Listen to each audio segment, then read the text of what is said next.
Student एक बार फिर से आपका ओके बायोलॉजी में स्वागत है। इस वीडियो में हम 7वें चैप्टर का लास्ट टॉपिक पढ़ने जा रहे हैं।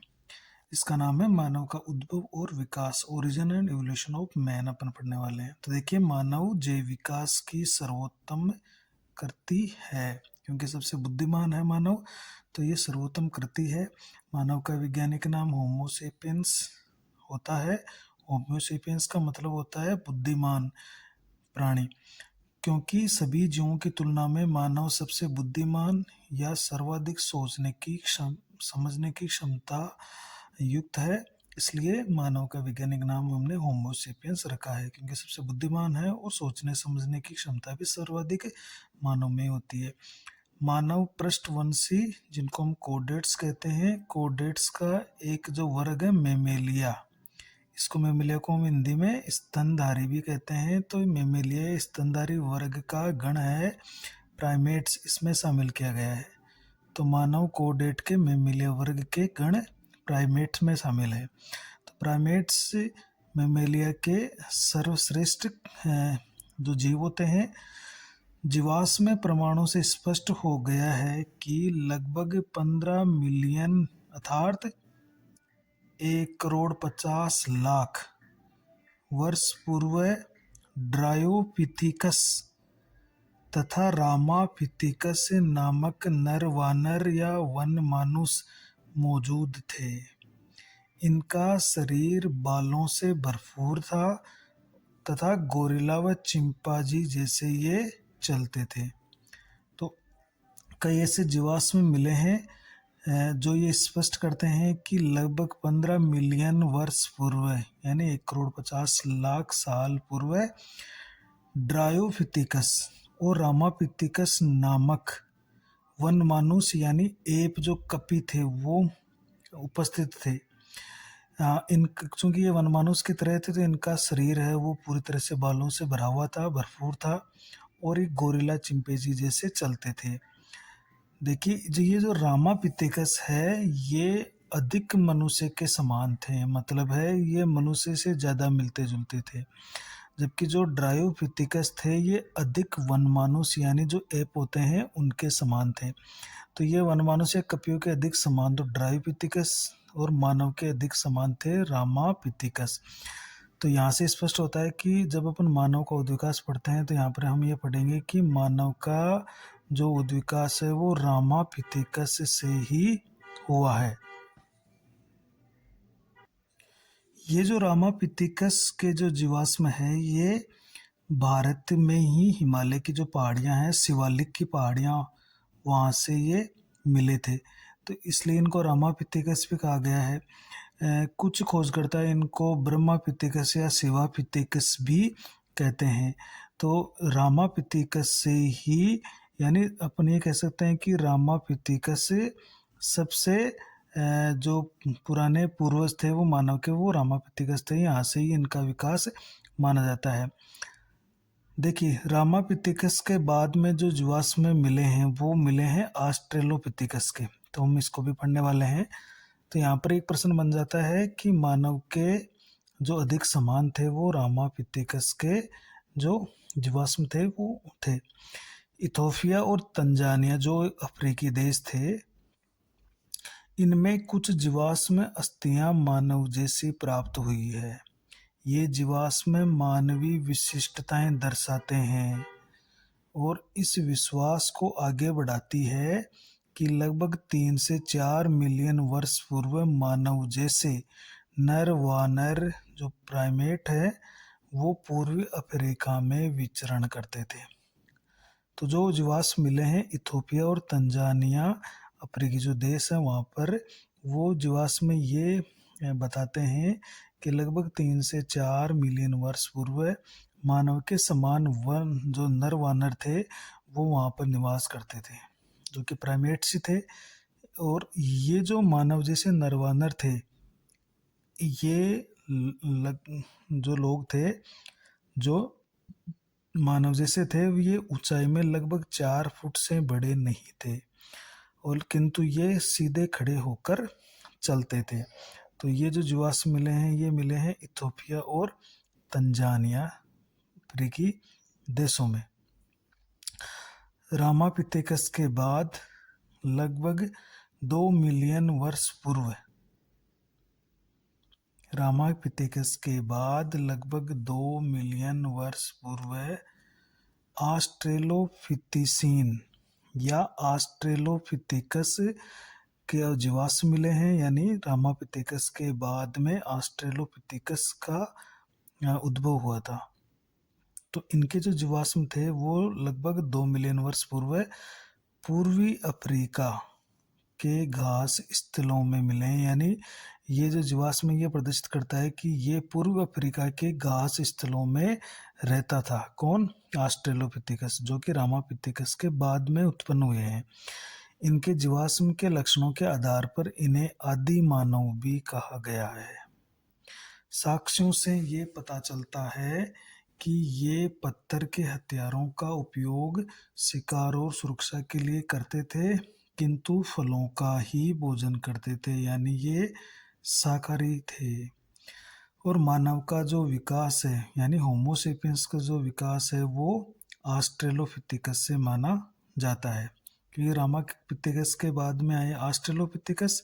ऑस्ट्रेलोपिथेकस में मानव और कपियों के दोनों के गुण मौजूद थे, और इससे फिर आगे चलकर मानव वंश यानी होमोसेपियंस का विकास हुआ है। तो अभी तक जो भी हमने पढ़े हैं उसमें एक तो प्रश्न ये बनता है कि मानव का उद्भव कौन से महाद्वीप में हुआ, तो अफ्रीकी महाद्वीप से ये है। इसमें अफ्रीका देश के कई नाम आए हैं, तो अफ्रीकी देश से हुआ है ये अफ्रीकी महाद्वीप से हुआ है। और पहला जो मानव जैसा जो जीवाश्म था वो रामापिथेकस के मिले हैं। रामापिथेकस के बाद ऑस्ट्रेलोपिथेकस का उद्भव हुआ है, और उसी से मानव का विकास माना जाता है। इसके बाद में हम पढ़ेंगे जो मानव है होमोसेपियंस, उसका विकास आखिर कैसे हुआ। तो देखिए, होमोसेपियंस की जो उत्पत्ति है से पहले मानव की अनेक जातियां उत्पन्न हुई है और विलुप्त भी हुई है। जैसे रामापिथेकस आया, फिर ऑस्ट्रेलोपिथेकस आया, तो इसके अलावा भी बहुत सारी जातियां आई हैं और वो विलुप्त भी हो गई है। लेकिन जो आधुनिक मानव जो होमोसेपियंस है उसका विकास किस तरह से हुआ है, तो देखिए इसकी जो पहली जाति है वो है होमो हेबिलस। तो इसमें जो मुख्य जाति हैं उसकी चर्चा करने वाले हैं हम। तो होमो हेबिलस ये प्रथम मानव जैसे प्राणी थे। देखिए इनकी खोज भी अफ्रीका में हुई है। प्रथम मानव जैसे प्राणी थे ये, इनकी खोज अफ्रीका में हुई है। इनकी जो कपाल गुहा का जो आयतन है या जो इनकी क्षमता है वो 650 से लेकर 800 सीसी के मध्य थी। तो इनकी जो कपाल गुहा का आयतन है वो लगभग 650 से 800 सीसी था, यानी थोड़ा कम था आधुनिक मानव से। ये मुख्यतः शाकाहारी थे और संभवतः मांस नहीं खाते थे। जीवाश्म से पता चला है कि ये शाकाहारी थे, ये मांस नहीं खाते थे, लेकिन ये गुफाओं में निवास करते थे। और हेबिलस की एक और मुख्य विशेषता ये भी थी कि ये अपने हाथों से हथियार, अपने सुरक्षा के लिए हथियार बनाते थे। इसके बाद में जो मुख्य प्रजाति है वो है होमो इरेक्टस। देखिए होमो इरेक्टस, तो इनकी जो जीवाश्म खोजे गए हैं वो 1891 में जावा में खोजे गए हैं। देखिए तो जावा में इनके खोजे गए थे, जावा भी अफ्रीका में है, तो ये जावा के अंदर खोजे गए, तो इस कारण इसको जावा मानव भी कहा गया है। ये 1.5 मिलियन वर्ष पूर्व मौजूद थे। देखिए आज से 1.5 मिलियन वर्ष पूर्व ये मौजूद थे, लेकिन अब ये लुप्त हो गए हैं। इनका मस्तिष्क थोड़ा बड़ा था। इनके मस्तिष्क की जो कपाल गुहा है उसका आयतन लगभग 900 सीसी था, यानी होमो हेबिलस से बड़ा था। होमो इरेक्टस, देखिए इरेक्टस का मतलब है कि ये सीधे खड़े होकर चलते थे, सीधे खड़े होकर, सीधे खड़े होना, तो सीधे खड़े होकर चलते थे। आयतन 900 सीसी था। 1.5 मिलियन वर्ष पूर्व मौजूद थे। जावा में इनकी खोज हुई और ये संभवतः मांस खाते थे और गुफाओं में रहते थे। देखिए रामापिथेकस भी सीधा खड़ा होकर चलने वाला पहला पूर्वस्था मानव का। ऑस्ट्रेलोपिथेकस भी सीधे खड़े होकर चलते थे। हेबिलस भी था और होमो इरेक्टस भी और अधिक सीधे होकर ये अच्छी तरीके से चलने वाले प्रजाति थी मानव की। इसके बाद में देखिए निएंडरथल मानव। जो जिसको अपन होमोसेपियंस निएंडरथल भी कहते हैं, इनके जो जीवाश्म है वो जर्मनी के एक घाटी है निएंडरथल घाटी, उससे प्राप्त हुए हैं देखिए। और ये लगभग 1 लाख से 40,000 वर्ष पूर्व लगभग पूर्वी और मध्य एशियाई देशों में ये निवास करते थे, वहां पर विचरण करते थे। आज से लगभग 1 लाख से 40,000 वर्ष पूर्व। इनकी मस्तिष्क और भी बड़ा हो गया था। इनका मस्तिष्क गुहा का आयतन है वो लगभग 1400 सीसी था, जो बहुत ही महत्वपूर्ण है। देखिए ये अपने शरीर, चूंकि मस्तिष्क का आयतन बढ़ रहा था तो इसमें बुद्धिमत्ता भी ज़्यादा आ रही थी, सोचने और समझने की इनमें क्षमता भी ज़्यादा विकसित हो रही थी। तो ये अपने शरीर की रक्षा के लिए देखो जानवरों की खालों का उपयोग करते थे, तो वो खालें पहनना इन्होंने शुरू कर दिया था। और ये अपने मृतकों को जमीन में गाड़ते भी थे, तो इतनी इनमें बुद्धिमत्ता भी आ चुकी थी कि ये जानवरों की खालों का उपयोग करते थे रक्षा के लिए और अपने मृत साथियों को जमीन में गाड़ दे देते। तो ये निएंडरथल मानव था। इसके बाद है हमारा आधुनिक मानव, जिसको मॉडर्न मैन या होमो सेपियंस सेपियंस अपन कहते हैं।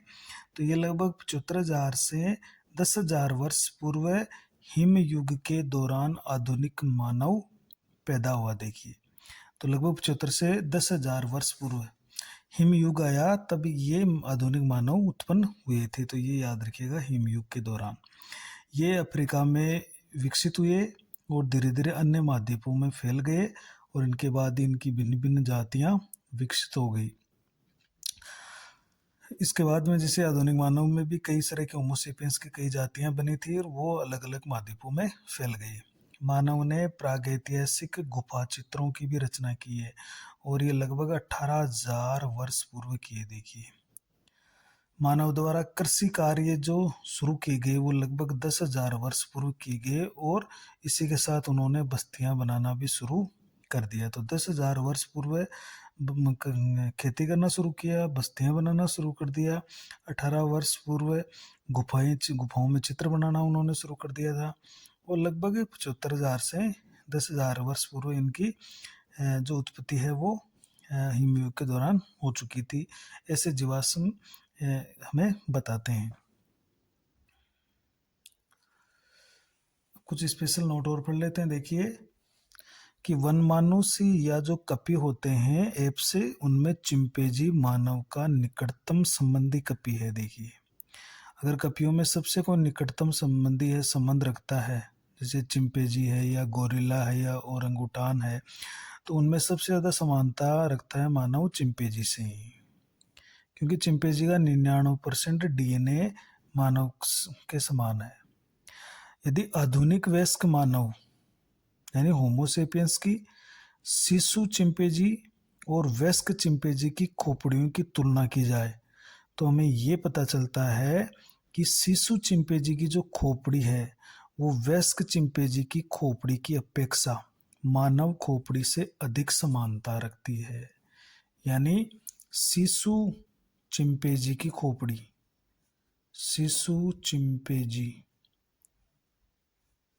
अधिक समान है वो मानव खोपड़ी की। देखिए तो अगर हम शिशु चिंपैंजी की खोपड़ी, तो ये किताब में चित्र दिया हुआ है उससे अपन देखते हैं तो मानव की खोपड़ी पे काफ़ी अधिक समानता हो पाई जाती है। तो ये आपको याद रखिएगा, शिशु चिंपैंजी की खोपड़ी मानव खोपड़ी से अधिक समानता रखती है।